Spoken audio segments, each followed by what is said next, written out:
qu'on a décidé. C'est quelques Favorable à une sortie. Je garde mon neveu, journée, plaid et chocolat après la leçon de natation. Quand il arrive, l'émotion me gagne. Je suis toujours si contente de le voir.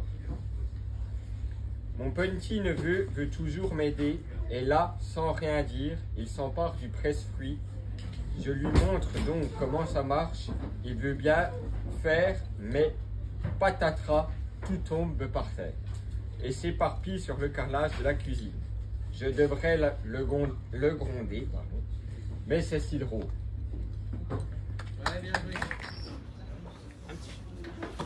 Le chemisier blanc. Non pas que je trouve ça vilain, bien au contraire.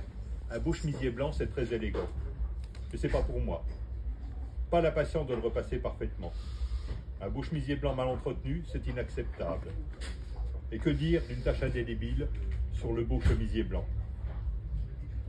La semaine dernière, c'était la braderie. La braderie, j'adore ça. C'est le musée des horreurs et des merveilles. On fouille, les mains s'enfoncent dans les étoffes, rencontrent d'autres mains. Attention à ne pas se battre pour un vêtement. Les étiquettes ont subi une chute vertigineuse. Le bonheur de faire la bonne affaire. Celle qu'on va raconter au travail le lundi matin, quand une collègue attentionnée ou jalouse va s'exclamer « Il est magnifique ton chemisier. Tu l'as trouvé où ?» Oh, ça, tu sais, je l'ai eu pour rien du tout. C'était la braderie. Un chemisier à 130 €, je l'ai eu pour 5 €. Et voilà, j'ai craqué pour le chemisier blanc. Le tissu est souple, sans repassage, m'affirme la vendeuse. Et vous avez vu la marque. À ce prix-là, vraiment. Elle a raison. À ce prix-là et sans repassage, oui, j'ai un billet de 5 €. Et me voilà, toute guillerette, balançant à mon bras le chemisier blanc que je mettrai lundi matin, c'est sûr.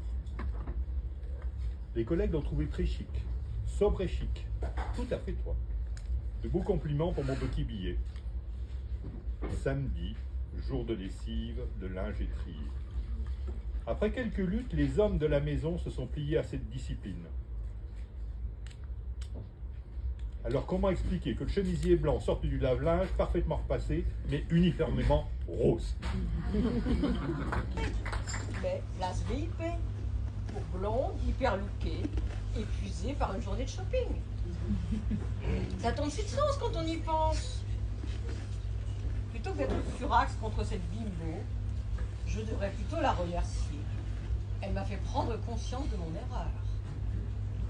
La prochaine fois que j'irai faire les courses, il faudra que je pense à mettre des talons aiguilles pour pouvoir moi aussi me garer sur les places VIP.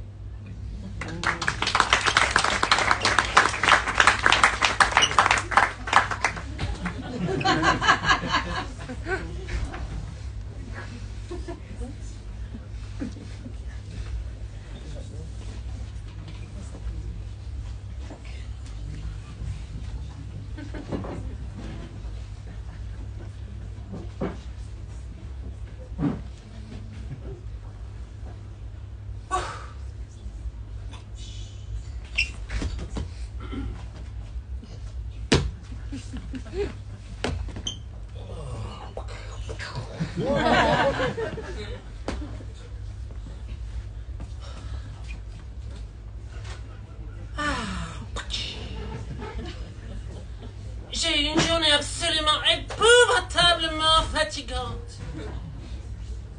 C'est ça ma vie.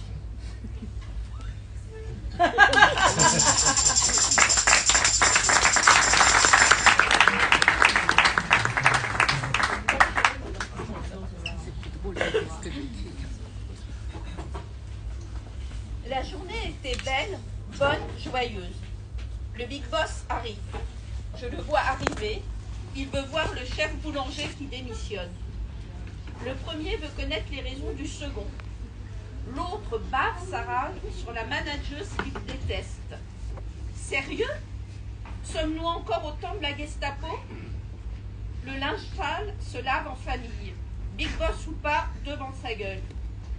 Le mec, on dirait qu'il parle d'une sorcière démoniaque des temps moyenâgeux. Va brûler en enfer par la queue, comme dirait l'autre. Je ne rentrerai pas dans ton jeu. Mon avis, seul problème, le conflit entre mes deux supérieurs directs. Vivement qu'il se casse ce bouffon, pardon, vivement qu'il se casse ce bouffon vert de rage. No passaran. Vive l'ordre sans le pouvoir.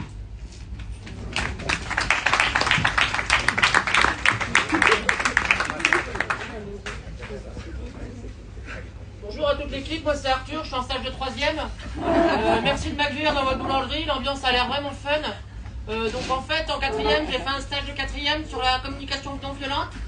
Et en fait, c'est là, cette année, à l'éducation nationale, on a décidé que en fait, c'est les enfants qui allaient apprendre aux adultes comment considérer les autres dans leur milieu de travail. Donc, premièrement,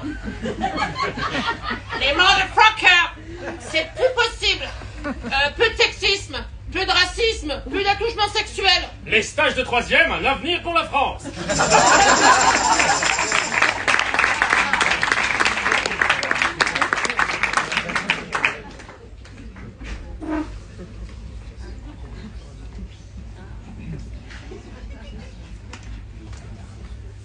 Il faisait un temps de Toussaint en ce dimanche de fin d'été. Chacun, chacune, dans son monde cérébral. Que faire face à ce vide? L'infirmière propose un atelier maquillage pour le début d'après-midi à chacun, chacune d'entre nous. D'instinct, je dis oui. Et pourquoi? Je suis le seul homme dans tout l'établissement. Bon, quitte à être catégorisé fou parmi les excentriques, faut bien me lancer un jour. Puis, cela me permettra de faire connaissance avec autrui. Cet atelier a pour thématique les yeux. Je ne comprends rien, mais finis par me laisser faire. L'infirmière me maquille, rien à faire. Évidemment, je garde le maquillage jusqu'au soir. Rire et respect à la fois. Finalement, les yeux voient tout, mais ne montrent rien. Voici comment un éléphant accouche d'une souris. L'énormité, en devenant habituelle, devient invisible. Mon instantanéité du matin faisait face à la peur du décalage. En définitive, la découverte se transforme en entraide. Et si, en chacun, chacune d'entre nous, le rien n'était, n'est et ne sera-t-il qu'amour? Oui, et 1000 fois oui.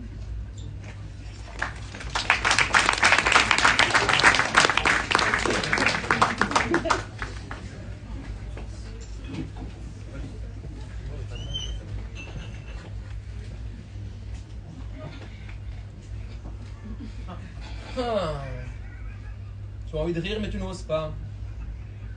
Oui. Allez. Viens.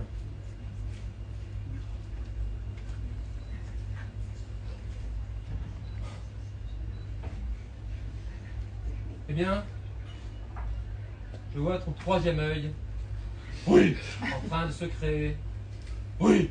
La montée d'hormones, le Oui. plaisir, Oui. l'envie. Oui. Tu te comprends, tu te connais. Je m'aime, je suis tel que je suis. Veux-tu aller de l'autre côté? Je sais que je veux traverser le rideau. Il y a de l'ombre aussi là-bas. Non, il pleut, regarde là-bas. Mais il y a des nuages, mais il y a aussi la mer. J'ai froid. De l'autre côté, il y a peut-être un peu avec des saucisses à un barbecue. Non, un éléphant ne peut pas faire des saucisses.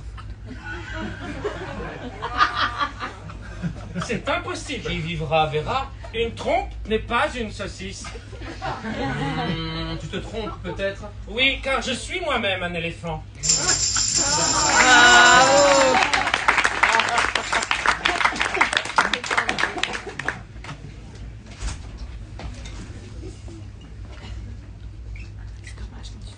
Ils sont là, ils attendent. Le SDF imbibé, la mère avec son landau et ses deux gamins, l'étudiant en t-shirt malgré le froid. Ils sont là, ils attendent. Devant le supermarché qui vient de fermer, les clients ont laissé dans les rayons les tomates trop vertes, trop mûres, trop tripotées, et le jambon qui périme dans 3 jours. Ils sont là, ils attendent. L'employé sort enfin la poubelle de reste. Ils sont prêts à fouiller pour leur pétence. L'employé verse de l'eau de javel dans le bac. Partez, tas de pouilleux! Et ne revenez pas, ils sont là et ils s'en vont.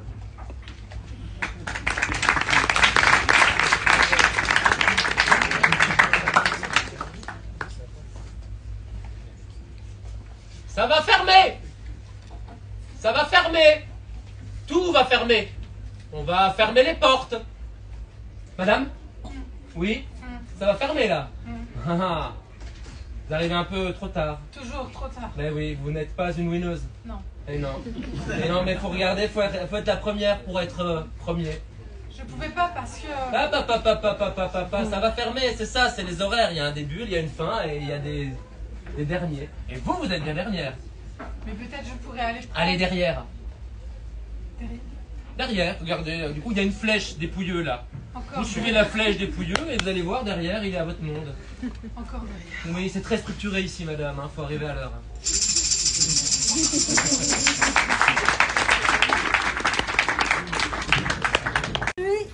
C'est supermarché.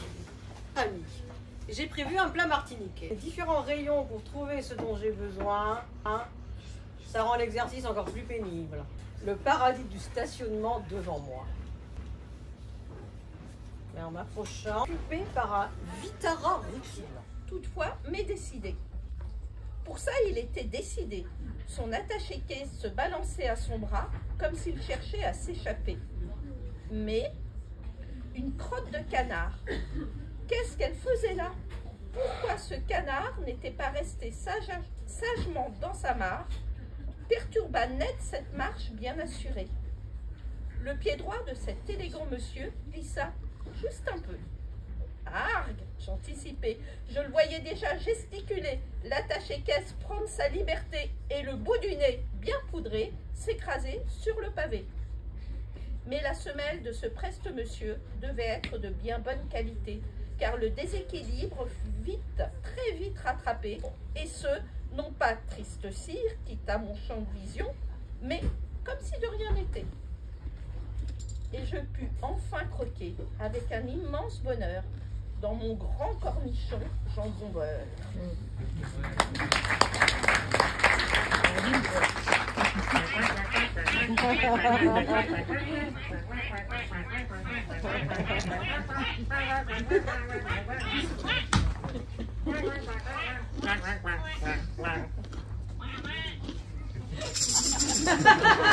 Souffre de voir la planète partir en cacahuète. Il n'aime pas vivre. Mais qu'est-ce qu'on peut faire pour lui? On va pas s'arrêter un jour? Ah, ça alors. Mais quel cri, monsieur Munch! Ça déchire. Moi, je voudrais pas être à sa place. Ça me plaît pas, les cris. Moi, ce que j'aime, c'est la tranquillité. Puis ça sert à rien de hurler comme ça. Personne va réagir. On va tous se sauver. Pour exister, faut pas crier. Faut se taire et écrire.